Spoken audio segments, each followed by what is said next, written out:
This is the Hidden Killers podcast with Tony Bruschi, featuring special guest and forensic scientist Dan Krane. What about this, where you're in Ancestry or 23andMe or whatever, and you start looking and like really strong DNA matches to people who it's like it says it's a first cousin, or even worse, like a brother, sister, or something of that nature. And then everybody's looking at mom or dad of like, what's happened here? And there's a lot of that. There are an awful lot of those stories. It seems, I don't know, I've stopped keeping track of them. I used to keep a little file of all of the newspaper reports. I remember one headline was, I bought my parents DNA tests for Christmas, and I ended up, I thought I was buying my parents' DNA tests for Christmas, and I ended up buying them a divorce, right? I mean, that sort of thing happens an awful lot. And, maybe it's worth pointing out in that context, pretty much everybody in North America is under genetic surveillance in that sense. You only need a second cousin for these IGG searches to generate a hit. Yeah. 2 second cousins, boy, now you can triangulate. You can really start to hone in. But 1 second cousin can get you pretty close. And the last time that I looked at those numbers, the estimates were something well north of 90% of people living in the United States have at least 1 second cousin in these databases. And so at least 90% of us could be identified in the same way that Kohberger was identified. Right? So almost all of us are. Yeah. And North Americans are much more represented in these ancestry databases than any other population, right? So people in China don't do ancestry testing. People in North America do ancestry testing. And so to some extent, we're under more genetic surveillance than any other citizens of any other country are.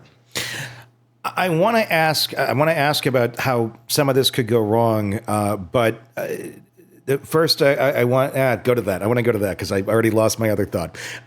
The way that this could go wrong, having your DNA information out there. I mean, I think recently wasn't some of it got hacked, and the genetic information is out there, which I'm not really surprised by. I mean, I kind of feel like anything and everything can get hacked, and it's okay.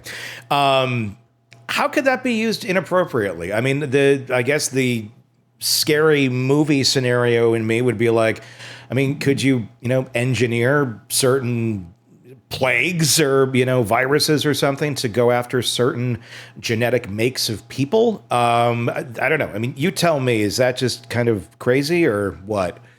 It's not entirely crazy, but it would take an awful lot of work. It would take a really concerted effort. It would be like a government would need to fund it. Okay, well, right. Right, so it's not something that I could do in my basement. I'm not worried about that. I'm worried about more like a government doing that. Well, a government might. Yeah. But, you ask how it could go wrong. Our government has some pretty clear thoughts exactly on how it could go wrong. People in our armed services are explicitly told to not participate in these types of ancestry tests because, as you've pointed out, it's not some have been hacked. It's my understanding all have been hacked. And foreign adversaries have those SNP DNA profiles. Yep, I'm seeing you. And what the federal government is concerned about for our military is, say you've got let's start at the top. You've got, you have a general who you can get their DNA profile from. You put it into the database. You pick up their coffee cup. You get their profile. You search it. You find who they are, what their SNPs are, but more importantly, you find out who their relatives are. And part of this information that's in these databases is not just their SNP profile, it's also their name, their date of birth, often their address. And then that foreign adversary goes to the general and they say, hey, here's the thing. We know you've got like a circle of protection around you, but what about your daughter? Yeah. What about your grandchild, right? Are you going to be able to keep them safe? Because here's their name, here's their address, and what we'd like for you to do to help us make sure that your granddaughter is safe is give us these plans for this weapon system or whatever, right? And so you can imagine. And so we're starting out with a general, but who's to say that a sergeant or a private might not have access to information? No, I mean, and then it's kind of mafia-like. But you could do it on such a more minute level than you ever could in the past, because you could find out that information. It's not just like big people who you could probably figure out that information if you were a big government and have spies. But I mean, really, just have access to it now, and you know somebody's name. You could figure out quite a bit.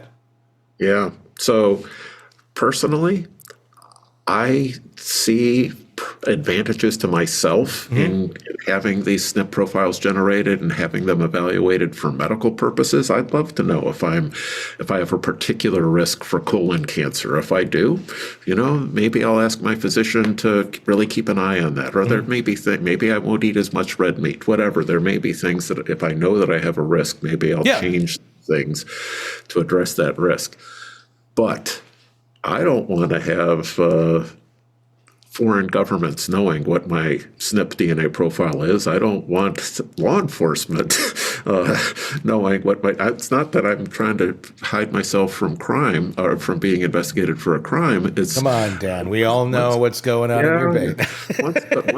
Once they got you in their sights, once there's a shadow of suspicion, it's your job to, despite innocent until proven guilty. Once law enforcement starts to think you may have something to hide, then it's an uphill fight for you to prove that you don't. Doesn't this prove it more accurately than ever before? If for some reason you're in the sights of the government, for whatever reason, I don't know, but okay, wouldn't this disprove or prove something, right or wrong? Or does it just, you can go down the road too of if they want to plant it and say, look, this is yours no matter what, and here's the match because it's in our database, you're kind of out of luck because it'll be looked at as 100% correct. I'm not that worried about law enforcement planting evidence. Yeah. Maybe I should be more than I am, but I'm not that worried about whatever it may be. Evidence. Yeah. What I'm worried about is my DNA being left behind somewhere, and then subsequently something bad happens there, and they pick up my DNA, and now I've got explaining to do, right? I was at a McDonald's 3 days ago. There's a robbery there today. They do some swabs. They come away and they find my DNA there. Now I have to start explaining, well, wait, I haven't been to that McDonald's for 3 days. Oh, do you have receipts? How can you have a receipt? I didn't go, right? I have a receipt maybe from 3 days ago. Once that shadow of suspicion falls on you, I'd just as soon not have to answer those questions. And if I'm not in the database, I don't have to worry about that. Sure. And again, now we kind of come full circle to Bryan Kohberger. Yeah. He didn't put his DNA in the database. And, it's like a relative of his put their DNA in the database. But it matches to him at a crime on the weapon. Yeah. I don't know. I mean, I feel like, yes, it will cause more people to be questioned. I mean, again, if it's used super incorrectly, it could be a nightmare. But I think almost anything can be used that way. But if it's used just for catching criminals and things of that nature, and we, there are some rules and regulations as to how this can be used and can't be used. I think that would make a huge difference. An opt-out system, would that be more appropriate than? But can you ever truly opt out once it's out there? I think you said if there are rules. I don't think there are rules. That's the thing. Yeah. I mean, if there would be rules, I think is kind of what I mean. There would be. Yeah. But I don't think we're there right now. And again, I think Bryan Kohberger's attorneys are arguing a Fourth Amendment search and seizure sort of thing. There were no rules. Therefore, we need to interpret the Fourth Amendment in a way that would say, and if the way that they identified him as a suspect is found to be a violation of the Fourth Amendment, then almost everything else comes from that, right? The Idaho law enforcement weren't looking at Bryan Kohberger. The tip. Even though, I mean, I can't imagine that happening, but the outrage, I mean, I think I'd rather be in prison if I were Bryan Kohberger than walking out the door after that ruling comes down of, oh, it's dismissed because of this. I think you'd have to go into hiding for quite a long time. Yeah. But I can't, I don't know. Stranger things have happened. But the outrage at that. A lot of a judge. Yeah. When you have that amount of things just pointing directly at him, and the DNA is there, but it would be thrown out over not having correct rules or not having rules on this, and the interpretation of those non-existent rules. That's I don't know. That would be quite a feat, but yeah, it could happen. Yeah. Well, and again. Attorneys, that's what they work for. So exactly. Part of the argument that those attorneys are making, I understand, is that a lot of this is also happening in a secret way, right? These hearings are closed. Even the relatives of the victims aren't allowed in the hearings to hear the arguments and read the briefs that are going on. And maybe that then is feeding into some of what you were just suggesting. There seems to be such overwhelming evidence. Mm-hmm. We really don't know what the evidence is because all we know is what we're hearing, and we're not really hearing the whole story. And so maybe there's two things in play with the Kohberger case. It's the Fourth Amendment thing, and it's also the secrecy with which the hearings are playing out. Yeah, I mean, it's certainly when you have a gag order in a case like this, the prosecution certainly has the advantage of controlling what comes in and out and what doesn't. And you're certainly going to want the public to be on your side. And they can pretty much market it that way. The thing is, though, if they're going to bring it to the table, if anything that has been released has been brought to the table, it's going to have to stand up. And the things that they're bringing up seem to be pretty black and white for the most part.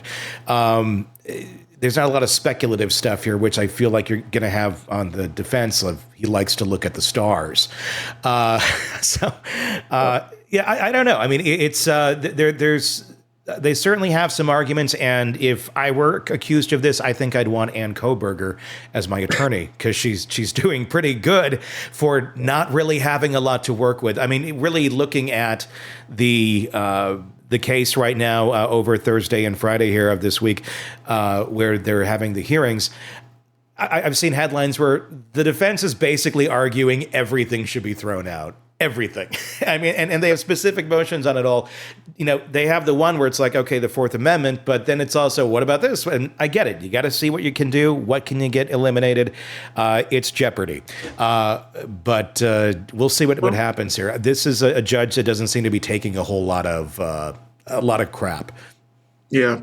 But part of what's in play here is for a case where the stakes are this high, the defense attorneys will leave no stone unturned. Mm-hmm. And, I don't think it's even that big of a secret if you were to ask them. They would say part of the reason for doing all this litigation is to make the state, the government, reluctant to pursue the capital sentences. Yeah. Right. So, let's make it as painful and as costly as possible to secure a conviction so that the government is less likely to ask for the death penalty going forward. Right. That's part of the game that's being played.